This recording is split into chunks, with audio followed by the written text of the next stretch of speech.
السلام علیکم ناظرین، آج ہم ایپیسوڈ 2 پڑھیں گے، ٹوٹے ہوئے خواب، ناول ٹوٹے ہوئے خواب۔ ہم تھے، ابو نے اس کے سر پر ہاتھ رکھا تھا۔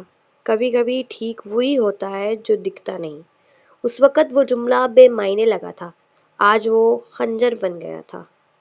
زینب اٹھ کھڑی ہوئی، اس کا دل زور زور سے دھڑک رہا تھا۔ اگر اسکالرشپ منسوخ نہیں ہوئی تھی تو پھر کس نے روکا؟ کیوں؟ اور کیوں اب؟ اس نے دوبارہ لفافہ دیکھا۔ نیچے باریک قلم سے ایک آخری جملہ لکھا تھا، سچ ابھی مکمل نہیں، حمزہ سب جانتا ہے۔ حمزہ! اسے وہ آخری ملاقات یاد آئی، حمزہ کی آنکھوں میں ادھورا پن، اور وہ جملہ، میں اس وقت کچھ نہیں تھا، اب ہوں۔ اب کیا؟ اب کا مطلب یہی تھا۔ زینب نے موبائل اٹھایا، اس کا ہاتھ کانپ رہے تھے۔ اس نے ایک لمحے سوچا، پھر وہ نمبر ڈائل کیا جو برسوں سے خاموش تھا۔ کال گئی، ایک رنگ، دو رنگ، دوسری رنگ پر کال اٹھا لی گئی۔ زینب! دوسری طرف سے آواز آئی، مجھے معلوم تھا تم فون کرو گی۔ زینب کی سانس رک گئی۔ تمہیں سچ جاننا ہے نا؟ حمزہ نے کہا۔ زینب نے آنکھیں بند کر لیں۔ ہاں۔ تو پھر؟ حمزہ کی آواز بھاری ہو گئی۔ تمہیں ماضی کو دوبارہ کھولنا ہوگا، اور کچھ سچ سب کچھ بدل دیں گے۔ کال ختم ہو گئی۔ کمرہ خاموش تھا، مگر اب یہ خاموشی خالی نہیں تھی، یہ رازوں سے بھری ہوئی تھی۔ زینب کرسی پر بیٹھ گئی۔ اس کے سامنے ماضی، حال اور ایک خطرناک سچ کھڑا تھا۔ وہ جان گئی تھی، اس کے خواب شاید ٹوٹے نہیں تھے، چھینے گئے تھے۔ کچھ سچ ایسے ہوتے ہیں جو سامنے آ جائیں تو انسان کی زندگی 2 حصوں میں بٹ جاتی ہے۔ سچ سے پہلے اور سچ کے بعد زینب کے لیے وہ رات ایسی ہی تھی۔ زینب وقت سے پہلے ہی اس کیفے پہنچ گئی تھی۔ باہر ہلکی دھند تھی اور شیشے کے پار جلتی بجھتی روشنیاں کسی بے چین دل کی طرح کانپ رہی تھیں۔ اس نے بار بار دروازے کی طرف دیکھا، ہر داخل ہونے والا شخص اسے چونکا دیتا۔ حمزہ نے کہا تھا، تمہیں سب جاننا ہے تو اکیلی آنا۔ وہ اکیلی آئی تھی، مگر اپنے ساتھ پورا ماضی لے کر آئی تھی۔ دروازہ کھلا، حمزہ اندر داخل ہوا۔ اس کے چہرے پر وہی سنجیدگی تھی، مگر آج آنکھوں میں ایک بوجھ بھی تھا، جیسے وہ برسوں سے کسی امانت کا بوجھ اٹھائے ہوئے ہو۔ تمہیں ڈر لگ رہا ہے؟ حمزہ نے بیٹھتے ہوئے پوچھا۔ زینب نے نظریں نہیں ہٹائیں۔ نہیں، اب نہیں۔ حمزہ نے ایک گہری سانس لی۔ تو سنو۔ وہ دن جب زینب کا اسکالرشپ لیٹر آیا تھا، اتفاق نہیں تھا۔ زینب منتخب ہو چکی تھی، فائل مکمل تھی، یونیورسٹی نے اس کا نام فائل لسٹ میں ڈال دیا تھا، مگر پھر ایک ملاقات ہوئی تھی۔ زینب کے ابو کو اسپتال میں ایک شخص ملا تھا، ماموں سلیم، وہی ماموں جو خاندان میں سب سے زیادہ سمجھدار مانے جاتے تھے۔ ماموں سلیم نے نرم آواز میں کہا تھا، بھائی صاحب، لڑکی کا اکیلے باہر جانا، لوگ باتیں بنائیں گے، اور پھر یہ اسکالرشپ خاندان کے لیے سوال بن جائے گی۔ ابو خاموش رہے تھے۔ ماموں نے فائل آگے بڑھائی تھی، بس ایک دستخط چاہیے، باقی ہم سنبھال لیں گے۔ وہ دستخط؟ میرے ابو! زینب کی آواز کانپ گئی۔ حمزہ نے فوراً کہا، نہیں، انہوں نے انکار کیا تھا۔ یہ جملہ زینب کے سینے میں ٹھہر گیا۔ پھر؟ حمزہ کی آواز بھاری ہو گئی۔ ماموں سلیم نے خود یونیورسٹی جا کر کہا، زینب نے ذاتی وجوہات کی بنا پر اسکالرشپ چھوڑ دی ہے۔ جعلی درخواست، جعلی دستخط! زینب کے کانوں میں شور بھر گیا۔ حمزہ اس وقت یونیورسٹی کے ایڈمن آفس میں جز وقتی کام کرتا تھا۔ اس نے وہ فائل دیکھی تھی، نام پہچان لیا تھا، دستخط پہچان لیے تھے۔ اس نے ماموں سلیم سے سوال کیا تھا، یہ دستخط زینب کے نہیں ہیں؟ ماموں سلیم نے سخت لہجے میں جواب دیا تھا، کچھ باتیں خاندان کے فائدے کے لیے کی جاتی ہیں، بیٹا تم اپنی حد میں رہو۔ حمزہ خاموش ہو گیا تھا۔ وہ خاموشی اس کی سب سے بڑی غلطی تھی۔ تم نے مجھے کیوں نہیں بتایا؟ زینب کی آواز اب پرسکون تھی، حد سے زیادہ پرسکون۔ حمزہ کی آنکھیں جھک گئیں۔ میں کمزور تھا، مجھے لگا میں کچھ نہیں کر سکتا۔ پھر وقت گزرتا گیا۔ زینب نے آنکھیں بند کیں۔ اسے لگا جیسے اس کے اندر برسوں سے جمع دھند چھٹ رہی ہو۔ مگر اس کے ساتھ ہی درد بھی تیز ہو رہا تھا۔ لفافہ کس نے بھیجا؟ اس نے پوچھا۔ حمزہ نے جیب سے ایک کاغذ نکالا۔ یہ ابو نے مجھے دیا تھا اپنی وفات سے کچھ دن پہلے۔ انہوں نے کہا تھا اگر زینب کبھی خود کو ڈھونڈنے نکلے تو یہ اسے دے دینا۔ زینب کی آنکھوں سے آنسو بہہ نکلے۔ یہ آنسو کمزوری کے نہیں تھے، یہ واپسی کے تھے۔ اسکالرشپ اب بھی ممکن ہے، حمزہ نے آہستہ سے کہا۔ یونیورسٹی نے کیس دوبارہ کھولنے کی اجازت دے دی ہے، مگر تمہیں خود سامنے آنا ہوگا۔ خاندان کے خلاف، خاموشی کے خلاف۔ زینب نے کھڑکی سے باہر دیکھا۔ دھند اب ہلکی ہو رہی تھی۔ اس نے آہستہ سے کہا، میرے خواب ٹوٹے نہیں تھے، انہیں توڑا گیا تھا، اور جو توڑتے ہیں ان کا سامنا بھی کیا جاتا ہے۔ وہ اٹھ کھڑی ہوئی۔ یہ اٹھنا جسمانی نہیں تھا، یہ برسوں بعد خود کی طرف واپسی تھی۔ وہ جان گئی تھی یہ کہانی اب صرف خوابوں کی نہیں، انصاف کی ہے۔ باب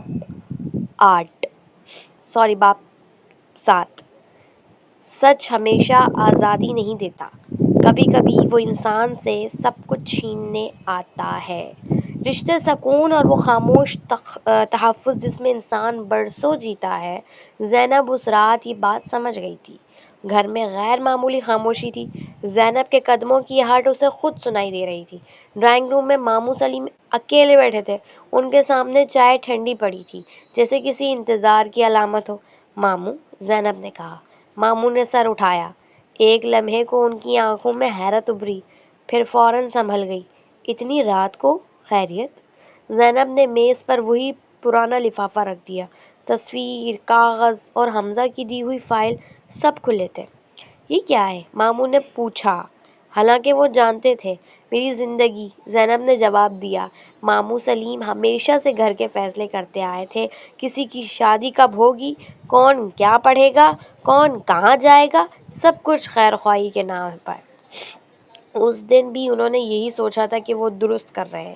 ایک لڑکی کی تعلیم خاندان کے لیے خطرہ بن سکتی ہے، انہوں نے خود سے کہا تھا۔ بہت آگے نکل گئی تو قابو سے باہر ہو جائے گی۔ یہ سوچ ہی اصل جرم تھی۔ تم سمجھ نہیں رہی، ماموں نے دھیمی مگر سخت آواز میں کہا۔ میں نے جو کیا تمہارے بھلے کے لیے کیا۔ زینب مسکرائی۔ یہ مسکراہٹ دردناک تھی۔ میرے بھلے کے لیے مجھے اندھیرے میں رکھا گیا؟ ماموں خاموش ہو گئے۔ خاموشی ان کا اعتراف تھی۔ اسی لمحے دروازہ کھلا۔ امی اندر آئیں۔ ان کی نظر فائل پر پڑی، پھر ماموں کے چہرے پر۔ یہ کیا ہے سلیم بھائی؟ ان کی آواز لرز رہی تھی۔ امی کو کبھی پوری سچائی نہیں بتائی گئی تھی، بس اتنا کہا گیا تھا کہ زینب نے خود چھوڑ دیا۔ امی نے مان لیا تھا، کیونکہ مان لینا آسان تھا۔ ماموں نے آنکھیں بند کر لیں۔ ہاں، میں نے روکا تھا۔ یہ جملہ گھر کی دیواروں سے ٹکرا کر لوٹ آیا۔ امی کرسی پر بیٹھ گئیں۔ تم نے میری بیٹی کی زندگی کا فیصلہ میرے بغیر کر لیا۔ زینب نے پہلی بار امی کے کندھے پر ہاتھ رکھا۔ یہ ہاتھ اب سہارا مانگنے والا نہیں تھا، سہارا دینے والا تھا۔ دروازے پر دستک ہوئی۔ اس بار حمزہ اندر آیا۔ اس کے ہاتھ میں ایک اور فائل تھی۔ یہ سب نہیں ہے، اس نے کہا۔ زینب کی نظریں اس پر جم گئیں۔ اور کیا؟ ماموں نے صرف تمہاری اسکالرشپ نہیں روکی، حمزہ بولا، انہوں نے تمہاری 2 نوکریوں کی درخواستیں بھی واپس کرائیں۔ کمرے میں سانس رک گئی۔ ماموں نے چیخ کر کہا، بس اب دیر ہو چکی تھی، کیونکہ حمزہ نے آخری کاغذ آگے بڑھایا۔ وہ نہیں چاہتے تھے کہ تم کبھی مالی طور پر خود مختار بنو۔ زینب نے کاغذ پکڑا۔ ہاتھ نہیں کانپے، آنکھیں نہیں جھکیں۔ وہ آہستہ سے بولی، آپ نے میرے خواب نہیں توڑے ماموں، آپ نے میرے راستے روکے، اور راستے دوبارہ بنائے جا سکتے ہیں۔ ماموں سلیم خاموش کھڑے تھے۔ ان کی طاقت اسی لمحے ختم ہو چکی تھی۔ آپ کو پتہ ہے ماموں، میں ہمیشہ یہ سوچتی تھی کہ میں یہ نہیں تھی جو مجھے بنایا گیا ہے، لیکن اب میں سب سمجھ چکی ہوں۔ کچھ خواب ٹوٹتے نہیں، انہیں اپنوں کے ہاتھوں توڑا جاتا ہے۔ حمزہ نے زینب کے قریب آ کر کہا، ایک اور بات ہے، یونیورسٹی نے کل تمہیں خود بلایا ہے۔ کیوں؟ حمزہ نے ہلکی سی مسکراہٹ کے ساتھ کہا، کیونکہ اس بار فیصلہ تم نہیں، تمہاری کہانی کرے گی۔ زینب نے کھڑکی سے باہر دیکھا۔ رات ابھی باقی تھی، مگر اندھیرا اب پورا نہیں تھا۔ وہ جان گئی تھی یہ جنگ اب خاموش نہیں رہے گی۔ باب 8۔ کچھ لمحے ایسے ہوتے ہیں جن میں انسان کی پوری زندگی سمٹ آتی ہے۔ زینب کے لیے وہ لمحے یونیورسٹی کی اس عمارت کے سامنے کھڑے ہو کر آیا جہاں کبھی اس کے خوابوں نے پہلی بار پر پھیلائے تھے۔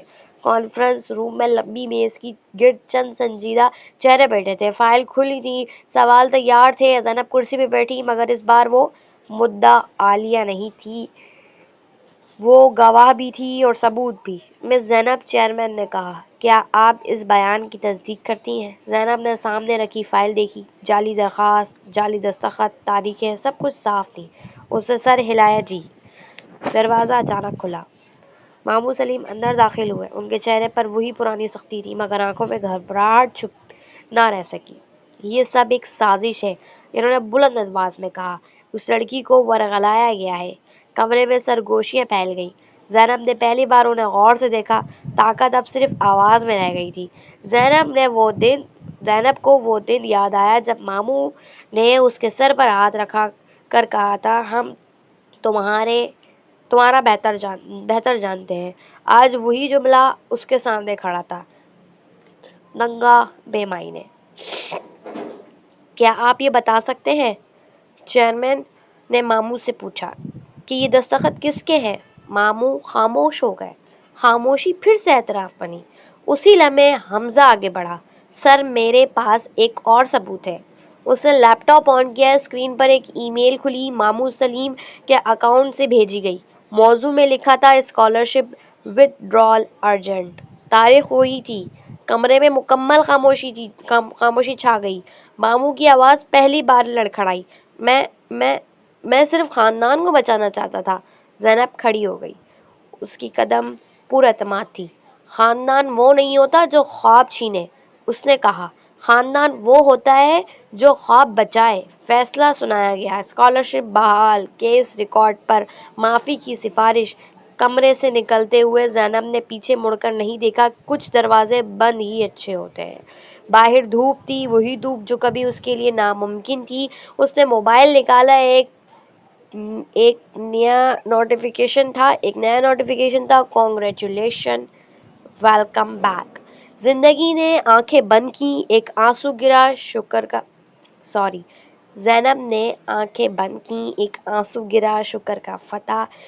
کا فتح کا۔ وہ جان گئی تھی، یہ کہانی ٹوٹے ہوئے خوابوں کی نہیں، واپس لیے گئے خوابوں کی ہے۔ کچھ فتوحات خاموش ہوتے ہیں، مگر ان کی گونج دیر تک رہتی ہے۔ زینب کی فتح بھی ایسی ہی تھی۔ اسکالرشپ بحال ہو چکی تھی، مگر اس کے بعد کی دنیا ویسی نہیں رہی تھی جیسے وہ سوچ رہی تھی۔ نیا شہر، نیا ہاسٹل، نئی کلاس رومز۔ زینب پہلی قطار میں بیٹھی تھی، مگر اس کی نظر بورڈ سے زیادہ کھڑکی کی طرف جاتی۔ باہر زندگی چل رہی تھی جیسے کچھ ہوا ہی نہ ہو۔ لیکچر کے بعد ایک لڑکی اس کے پاس آئی۔ تم ہی زینب ہو نا؟ اس نے آہستہ سے پوچھا۔ ہم نے تمہاری کہانی سنی ہے، زینب مسکرائی۔ وہ پہلی بار سمجھ پائی کہ کہانیاں صرف کتابوں میں نہیں ہوتی، وہ انسانوں کے بیچ چلتی ہیں۔ اسے امی یاد آئیں۔ وہ آخری رات جب زینب روانہ ہو رہی تھی، امی نے اس کے ماتھے پر ہاتھ رکھا تھا اور کہا تھا، ہم نے دیر سے سہی مگر تمہیں پہچان لیا۔ وہ جملہ زینب کے دل میں گھر کر گیا تھا۔ اسی شام ایک ای میل آئی، بھیجنے والا نامعلوم تھا، subject "The truth is not over"۔ پیغام مختصر تھا، جو تم نے جیتا وہ صرف پہلا مرحلہ تھا، کچھ فائلیں اب بھی بند ہیں اور کچھ نام ابھی محفوظ ہیں۔ زینب کا دل تیز دھڑکنے لگا۔ اس نے فوراً حمزہ کو فون کیا۔ کیا تم نے کسی سے بات کی؟ اس نے پوچھا۔ نہیں، حمزہ نے کہا، لیکن میں ڈر رہا تھا کہ یہ ختم نہیں ہوگا۔ اگلے دن یونیورسٹی کے نوٹس بورڈ پر ایک اعلان لگا تھا، research fellowship, special case consideration. Zainab نے اشتہار غور سے پڑھا۔ نیچے چھوٹے حروف میں ایک لائن تھی، applicants with past institutional disputes میں اپلائی۔ یہ دعوت بھی تھی اور امتحان بھی۔ رات کو زینب نے اپنی پرانی ڈائری کھولی۔ اس نے آخری صفحے پر لکھا، میں نے خواب واپس لے لیے ہیں، مگر اب سوال یہ ہے، کیا میں دوسروں کے خوابوں کے لیے بھی کھڑی ہو سکوں گی؟ اس نے قلم بند کر دیا، کھڑکی سے باہر دیکھا۔ روشنی تھی، مگر دور کہیں سائے بھی تھے۔ یہ کہانی ختم نہیں ہوئی، یہ اب شروع ہوئی ہے. تو اللہ حافظ ناظرین. انشاءاللہ اب ہم اگلا باب انشاءاللہ کل پڑھیں گے. کل ہم وی لوگ چھوڑیں گے. سو شکریہ اینڈ اللہ حافظ.